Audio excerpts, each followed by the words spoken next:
picture this. You're sitting there staring at your analytics dashboard, trying to figure out where your most valuable customers are actually coming from. Right, the classic morning routine for any data team. Exactly. So you pull up your traffic acquisition report, and you see something completely baffling. Right there, sitting at the very top of your most lucrative traffic sources, is your own website. Always a fun surprise. I mean, you're looking at it just thinking, how on earth is my website referring traffic to my own website? Yeah, it makes absolutely zero logical sense. None at all. Yet it is completely ruining your entire data set. So if you've ever been in that exact scenario, well, you are in the right place. Welcome to episode number 23 of our series, Fix the Funnel with GA Fix. Glad to be here for this one. Today, our deep dive is all about mastering GA4 subdomain tracking and session continuity. The mission for you today is simple. Very simple. By the end of this conversation, you're going to know exactly how to keep your user journeys completely intact across your entire digital ecosystem. And crucially, without over-engineering your analytics setup. Which, honestly, is the primary trap that teams fall into.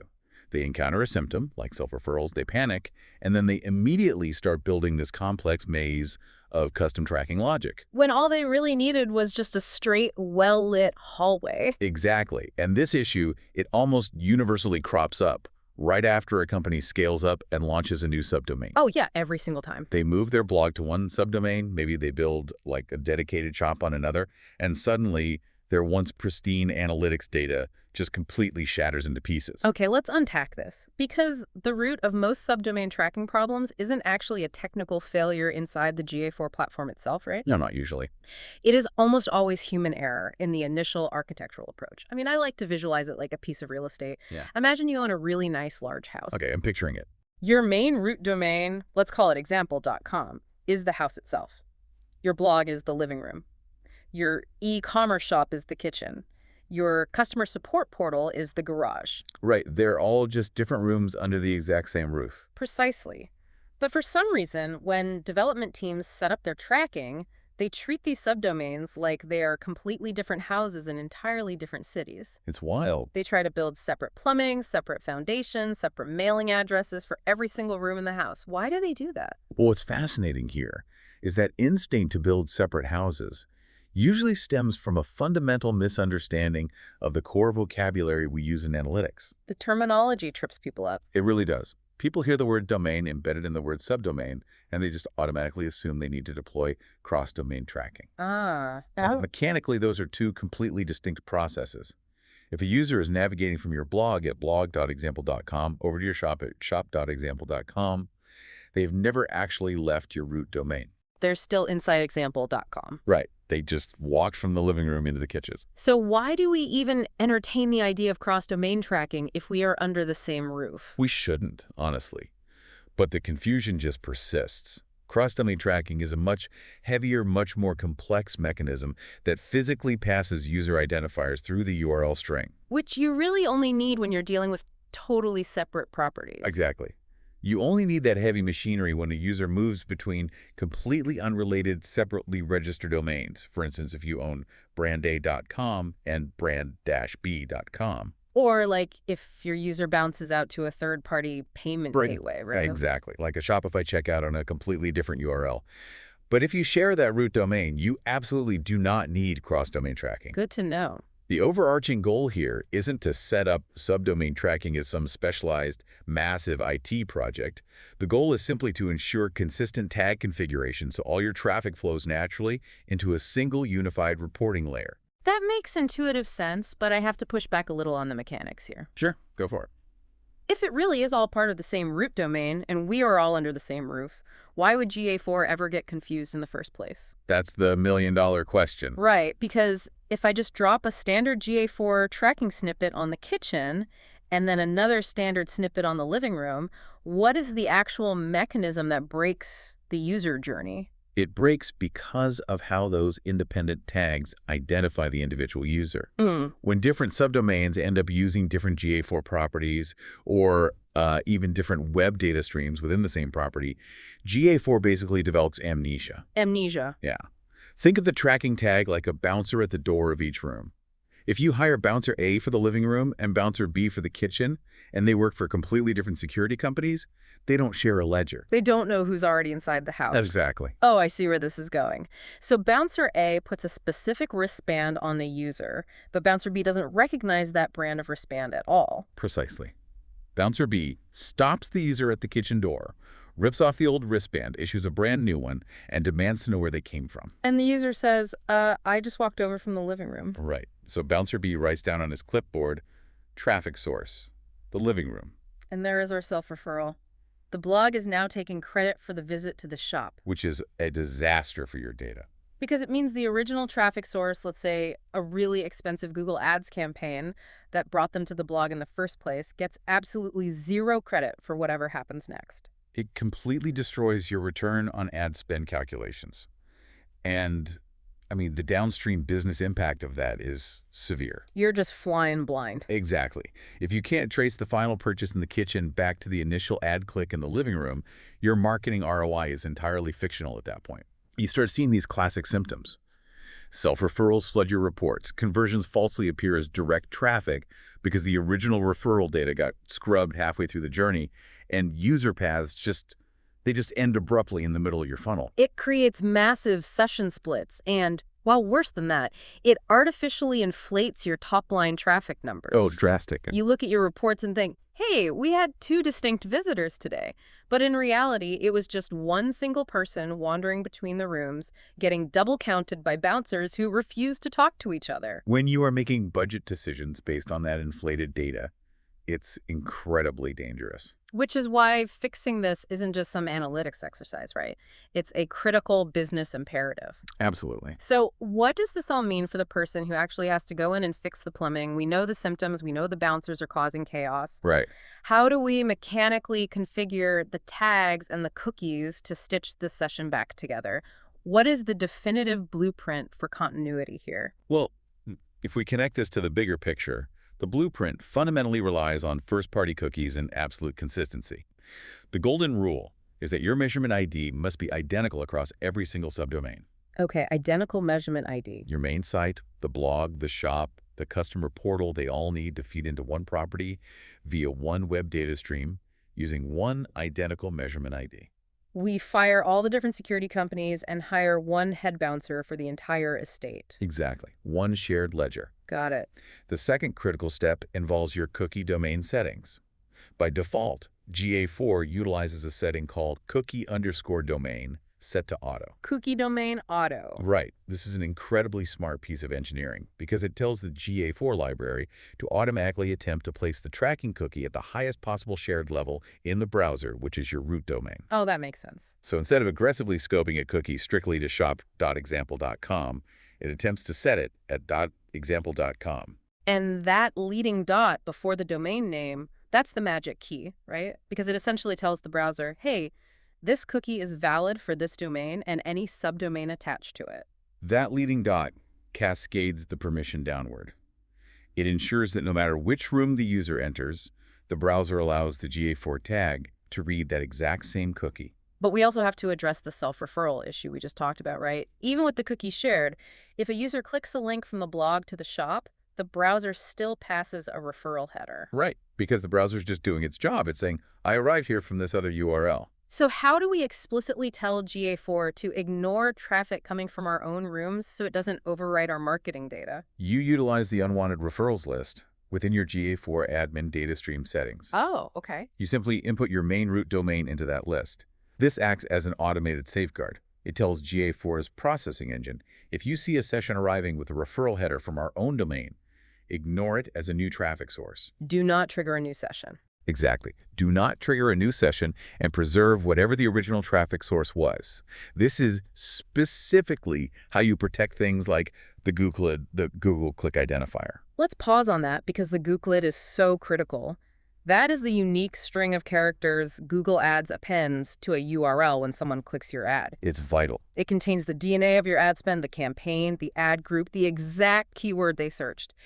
If your subdomains aren't unified and that session splits, GA4 just drops the Duke-lid completely. Yep, it's gone. You lose all that granular attribution. You lose the DNA entirely. Now, deploying all of these fixes usually happens through Google Tag Manager. And managing GTM across multiple subdomains introduces its own layer of risk. I can imagine.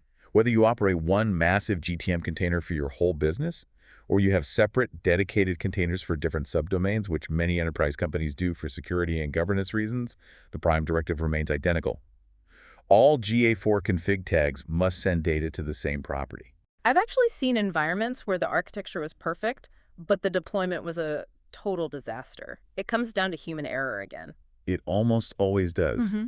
A junior developer might be working in a sandbox environment on the shop subdomain. They are using a test measurement ID so they don't pollute the live data. Good practice. But because they aren't using strict GTM environment variables or proper version control, they accidentally publish that test ID to the live production shop. Oh no! Instantly, the continuity breaks.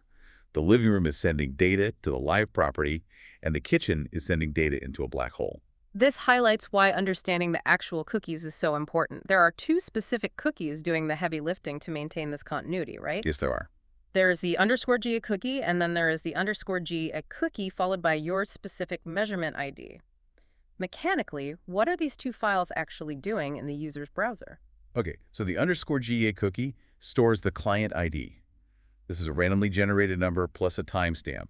It represents the who. The who. Right. It identifies the specific browser or device returning to your ecosystem. The second cookie, the one with your measurement ID appended to the name, stores the session ID. That represents the when. Got it. It holds the temporal data about their current visit. If the domain scope on these cookies is too narrow, meaning they lack that leading dot we discussed, the browser physically prevents the shop from reading the blogs _G a cookie. Wow. Since the GA4 tag on the shop can't find an existing client ID, it assumes the user is brand new and generates a completely fresh one. And just like that, the amnesia sets in. Yep. So let's say a listener has followed the blueprint. They've audited their GTM containers, verified their single measurement ID, ensured cookies are set to auto, and configured their unwanted referrals. Good for them. How do they actually validate that it worked? Because pushing publish and just waiting a month to see if the monthly ROAS report looks slightly less disastrous is a terrible strategy. It's the worst strategy. Bad data is permanent in GA4. Exactly. I usually pop open Chrome DevTools and look at the application panel, but what exactly am I looking for in that massive list of cookies? The application panel is exactly where you should start. You load up your blog, open DevTools, navigate to application, and look under storage for your cookies. You will see a long table. Right. You need to locate the _GA and the _G, a measurement audit cookies. Look specifically at the column labeled domain. You're verifying that the value there starts with that leading .example.com. It's all about the dot. If it says blog.example.com, your tracking is fundamentally broken at the browser level. It is genuinely amazing how hundreds of thousands of dollars in marketing budget can ride on one tiny punctuation mark. It is the single point of failure. But finding the dot is only step 1. Next, you need to look at the actual value column for the _G, a cookie, that long string of numbers, copied to your clipboard. Okay, copy the value. Then, manually click a link on your site that takes you over to your shop subdomain. Keep DevTools open, find the _G a cookie on the new page, and compare the values. They must be perfectly identical. So if it changes at all? If even one digit changed, GA4 just handed you a new wristband. That is a brilliant, immediate, real-time check. You don't have to wait for reports to populate, you know. The browser tells you the truth right then and there. And for a more visual check, I always recommend using the Google Tag Assistant browser extension alongside GA4's debug view. Tag Assistant is invaluable for this. You connect it, let it load your site, and then just physically navigate across your subdomains. And you can just watch the events firing. You can watch them in real time. What you are actively looking for is the section start event. Moving from the blog to the shop should simply trigger a page view event. Makes sense. If crossing that subdomain threshold triggers a brand new session start, you know you have failed. The session just split. And you absolutely have to test your Google Ads end-to-end to ensure that Gclid DNA survives the journey. Click one of your own live test ads. Yes, it costs you $1 or $2, but consider it the cheapest insurance policy you will ever buy. Best money you'll ever spend. Navigate across your subdomains and complete a conversion. Then verify in GA4 that the transaction is correctly attributed to the paid search channel and not grouped into direct or referral traffic. If the attribution holds, your plumbing is officially fixed. Here's where it gets really interesting, though. Let's say we did all that. The data is flowing beautifully into this one giant unified property. There is a massive, glaring flaw in how GA4 actually displays this data to you by default. Oh, yes, the reporting interface. If you look at standard GA4 reports, they only show you the uniform resource identifier. Basically, it just shows the page path after the .com. It completely strips out the hostname by default. Which is wild. So if I have blog.example.com/landing page, and I also have shop.example.com/landing page, GA4 just lumps all that traffic together in the standard reporting interface as simply /landing page. Yeah, it all gets mashed together. How on earth are you supposed to analyze user behavior if you can't even tell which room the user is standing in? It is a significant blind spot out of the box, but correcting it is very straightforward once you understand the platform's architecture. To gain a complete view, you need to leverage the page location dimension. Okay, where do I find that? If you bypass the standard reports and go into GA4's exploration reports, which is where the real analytical power of the platform lives anyway, and build a report using page location, it will display the entire absolute URL subdomains included. That completely solves the visibility issue. And, well, if someone really prefers working inside the standard default reports, they can just add hostname as a secondary dimension, right? And that works too. You just click the little plus icon next to the primary page path dimension, search for hostname, and suddenly your report splits out /landing page by the specific subdomain. Exactly. This is how you actually segment and compare user behavior accurately. You can finally see the context. You might discover that the landing page on the blog has a 70% bounce rate, but the identically named landing page on the shop is your highest converting asset. And without the hostname dimension, that data is just a muddy, unusable average. Totally unusable. Now, doing these DevTools checks and manual reports makes sense for a small business. But what about massive scale? Say you are dealing with an enterprise architecture, 50 subdomains spanning different international markets, dozens of staging environments, multiple development teams. Doing manual browser checks across all of that sounds physically impossible. At an enterprise scale, manual validation is a losing battle. You need automated governance. This is where specialized tools like GA4 become mandatory. An automated audit uses headless browsers to systematically crawl thousands of pages across all your subdomains. It simulates user journeys and programmatically checks the data layer and cookie storage at every single hop. That's incredible. It can instantly flag if a specific localized subdomain is missing the measurement ID, or if a cookie domain is misconfigured on a newly deployed staging server. Because at that scale, one misconfigured template update can wipe out attribution for an entire country. And beyond just the technical cookie scope, enterprise scale requires strict centralization of your event naming schemas. If the development team running the blog codes a newsletter sign-up as generate_lead, but the team running the shop codes a purchase as submit_order with capital letters, your downstream business intelligence tools are going to break. That sounds like a nightmare. It is. Unified subdomain tracking isn't just about preserving sessions. It's about enforcing a unified data language across the entire business ecosystem. Which brings us to the ultimate payoff of all this work. Why do we care so much about having this pristine, unified data? A huge part of it comes down to SEO and organic growth.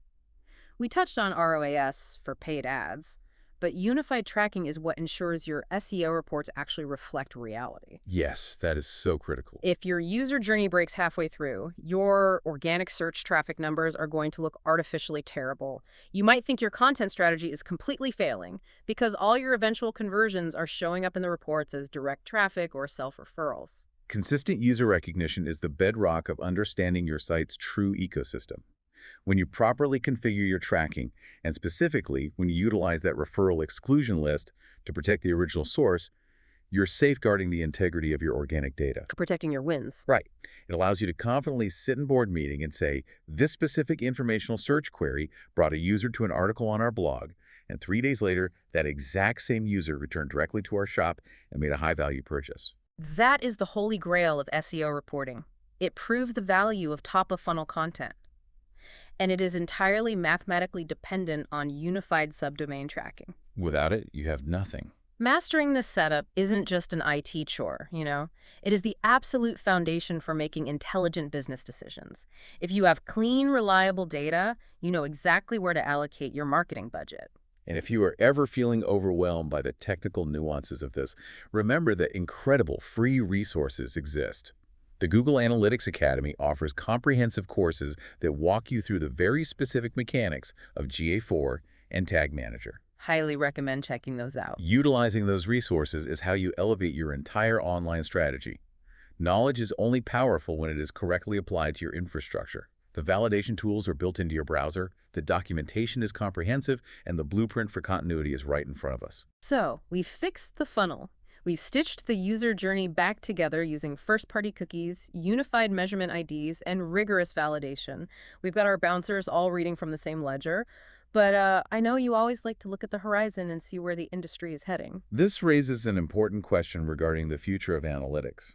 Everything we have discussed today relies entirely on the client side. Which means the browser.